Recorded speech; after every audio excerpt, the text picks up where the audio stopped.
The angel of the Lord went up from Gilgal to Bochim and said, I brought you up out of Egypt and led you into the land that I swore to give to your forefathers. I said, I will never break my covenant with you. And you shall not make a covenant with the people of this land, but you shall break down their altars.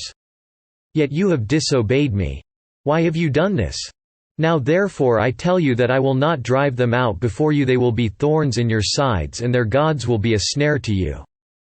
When the angel of the Lord had spoken these things to all the Israelites, the people wept aloud. And they called that place Bochim. There they offered sacrifices to the Lord. After Joshua had dismissed the Israelites, they went to take possession of the land, each to his own inheritance. The people served the Lord throughout the lifetime of Joshua and of the elders who outlived him, and who had seen all the great things the Lord had done for Israel. Joshua son of Nun, the servant of the Lord, died at the age of 110.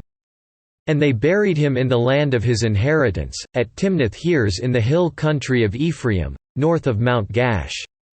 After that whole generation had been gathered to their fathers, another generation grew up, who knew neither the Lord nor what he had done for Israel.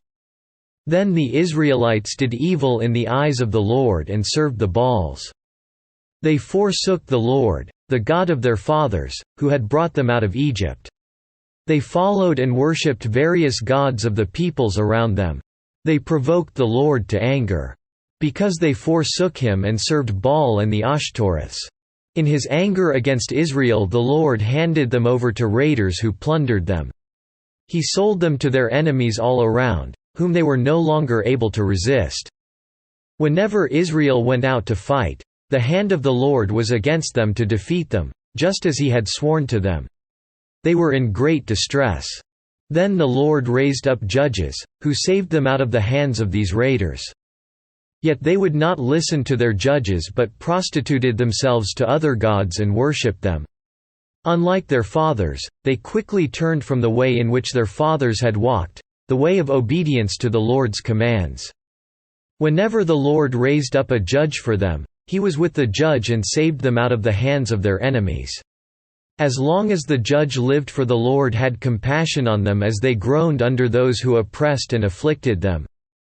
But when the judge died, the people returned to ways even more corrupt than those of their fathers, following other gods and serving and worshipping them.